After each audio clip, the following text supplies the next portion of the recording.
11시 김구환 쇼는 시청자 여러분과 이런 사태의 본질을 들여다보고 싶습니다. 얼마 전에요. 중앙일보가 단독으로 존 볼턴 전 백악관 안보보좌관을 인터뷰한 게 있습니다. 이제 그 대담 형식인데 위성락 전 주러 대사가 이제 묻고 존 볼턴 전 백악관 안보보좌관이 대답을 하는 식으로 상당히 긴 인터뷰가 있었습니다. 그게 이번 사태의 그 핵심 본질을 건드리는 내용인데 제가 프린트를 한번 해봤습니다. 지금 이렇게 되어 있습니다. 시간은 핵 확산자 편이다. 중국이 마음만 먹으면 북한 핵은 하룻밤에 해결할 수도 있다. 이겁니다. 그러니까 하루에 거의 1,000억 원어치 미사일을 쏘아 제끼고 있는 북한, 도대체 돈이 어디서 났을까? 뭐 비트코인 팔아서 이렇게 됐을까? 아니면 어디 해킹을 해가지고 외국의 은행을 털었을까? 뭐 기타 등등 뭐 중동의 비밀리에 무기를 수출해가지고 돈을 마련하고 있을까? 얘기가 있는데 존 볼턴의 견해에 따르면 이것의 뒷배는 중국이다. 제가 직접 좀 소개를 해드리겠습니다. 이게 핵심 중에 핵심입니다. 중국이 마음만 먹으면 북한의 비핵화 문제는 하룻밤 사이에도 풀릴 수 있다. 싱가포르 하노이 미북 정상회담은 북한에게 핵 개발 시간을 벌어줬을 뿐이다. 시간은 핵 확산자 편이다. 왜 여러분 핵 확산 금지 조약 NPT라는 게 있는데 이제 미국 주도로 최초의 안보리 상임이사국 5개국만 핵을 가지고 있고 그 이상은 확산되지 않도록 하자. 이게 NPT의 골자거든요. 그런데 NPT는 실패했습니다. 철저하게 실패했습니다. 왜냐? NPT가 존속하고 있는 동안에 핵 보유 국가는 5개 나라에서 9개 나라가 됐습니다. 그러니까 약 2배로 핵이 확산된 겁니다. 핵 확산 금지 조약은 그래서 실패한 겁니다. 존 볼턴 안보보좌관 얘기를 계속 들어보겠습니다. 북한과 관련된 진짜 문제는 중국이다. 다른 헛소리는 안 했으면 좋겠다. 중국은 원한다면 분명히 북한의 핵무기 문제를 하룻밤 사이에 해결할 수 있다. 지난 6년간 수년간 육자회담 등을 하면서 중국이 마치 핵 문제의 해결책을 찾으려 노력하는 것처럼 비춰졌지만 실제로는 북한을 격려해왔다. 육자국 회담, 대한민국, 북한, 미국, 일본, 중국, 뭐 이렇게 러시아 6개 나라가 모여가지고 한반도의 비핵화 이것을 이제 해결책을 모색하자. 그래서 그거를 마치 중국이 주도를 또 한때는 하면서 베이징의 시진핑 정권은 이 한반도 비핵화 문제에 아주 평화의 비둘기처럼 해결할 의지가 있는 것처럼 그렇게 비춰졌고 미국도 그걸 착각을 했었다. 근데 지금 와서 되짚어 보니 그러는 것과는 정반대로 중국은 암암리에 김정은의 똥구멍을 쑤시면서 핵 개발해. 격려해왔다. 이게 존 볼턴의 분석입니다. 지금까지도 북한이 핵무기 개발을 포기할 의사가 있다는 증거는 없다. 싱가포르 하노이 DMZ 회담, 그러니까 미무기하고 그다음에 문재인 대통령까지 참가한 DMZ 회담, 뭐 기타 등등 이러한 모든 것들은 연극이었다. 모든 것은 연극이었다. 참 이런 고백이 문재인 전 대통령과 그 당시에 안보 책임자들 입에서 나와야 되는데요. 아무리 기다려도 거기에 대한 통렬한 반성은 그런 기대도 하지 않습니다. 사실은 그 사람들 죽을 때까지 자기네들이 옳았다고 하고 죽을 것 같은데 존 볼턴은 그 모든 것이 연극이었다. 그리고 그 연극의 주연 배우는 김정은이고 그 다음에 서투른 조연 배우들이 문재인 아니었는가라는 얘기입니다. 서투른 조연 배우 중에는 트럼프 대통령도 포함되어 있을 것이다. 피에로. 한국 정부는 김정은의 비핵화 의지가 확인됐다고 말해왔다. 그렇습니다.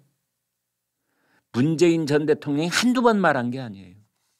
자기가 보기에 김정은은 확고한 비핵화 의지가 있다 라는 말을 문재인은 자기 입으로 여러 차례 마이크에다 대고 전 국민에게 확인하듯 얘기를 해왔습니다. 존 볼턴, 문제는 그것이 누구의 아이디어였는가 하는 점이다. 북미 회담, 남북미 회담, 어떻게든 이 회담을 자꾸만 해 오려고 했던 그 아이디어가 누구 머리에서 나왔느냐? 김정은 머리에서 나오고 문재인은 조종당했다라는 의견도 있습니다. 마치 처음에는 그게 문재인 아이디어고 문재인이 중재자 역할을 한다, 운전수 역할을 한다 그런 얘기 했지 않습니까? 그 다음 뼈아픈 얘기가 있습니다. 바락 오바마 행정부의 전략적 인내 정책 역시 어떠한 양보도 끌어내지 못하고 철저하게 실패했다. 그런 얘기 많이 썼지 않습니까? 전략적 모호성, 전략적 인내 정책. 오랫동안 참고 기다리면 뭔가 변화의 조짐이 있을 것이다. 경제 제재를 가한 상태에서 가만히 있으면은 저쪽에서 참지 못하고 그것을 포기를 하는 그러한 제스처가 나올 것이다. 다 엉터리 전략이었다. 볼턴은 그렇게 말하고 있는 겁니다. 왜 엉터리 전략이었느냐? 김정은의 뒤에는 시진핑이 있다는 것을 인정하지 않으려고 했던 것이다. 북한 뒤에는 중국이 있다는 것을 인정하지 않으려 했던 것이다. 그래서 바락 오바마의 전략적 인내 다 실패했다.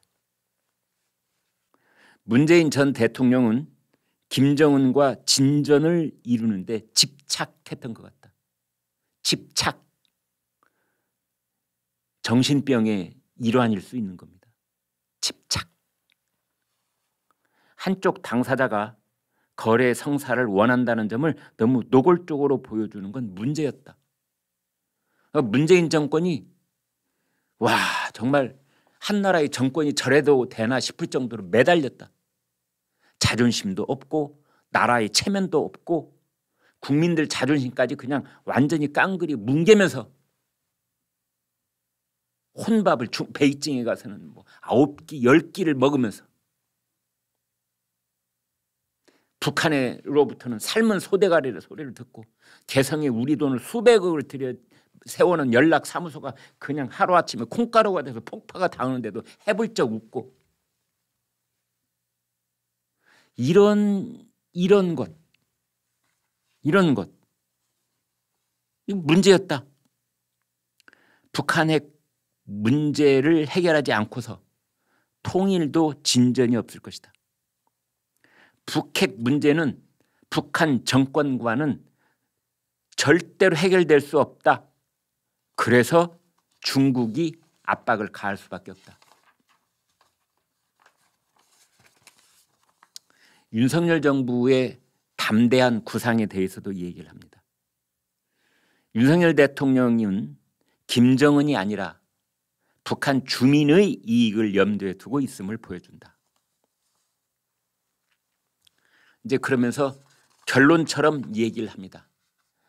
미국의 당국자, 대한민국의 당국자, 그 다음에 유럽의 당국자, 아무튼 서방 세계에서 북한 핵을 어떻게 봐야 하는지에 대한 이 존 볼턴의 결론은 이겁니다. 1930년대 영국의 윈스턴 처칠이 나치 히틀러가 성장할 것이라고 가리켜서 지적을 했듯이 인류는 훨씬 사소한 위험 요소에 제대로 대응하지 않다가 통제 불가능한 상황까지 위기를 키우곤 했다. 북한이 협상에 진지하지 않다는 걸 깨닫기 전까지 도대체 몇 년을 더 허비할 것인가?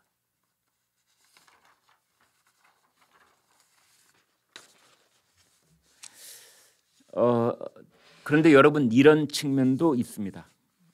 지난 며칠 동안 북한이 저지른 도발, 그러니까 북방 한계선 NLL 이남으로 탄도미사일을 쏘았다든지 또 미국을 겨냥해서 ICBM을 쏘았다든지 또 일본 열도를 지나갈 것처럼 그렇게 또 탄도미사일을 쐈다든지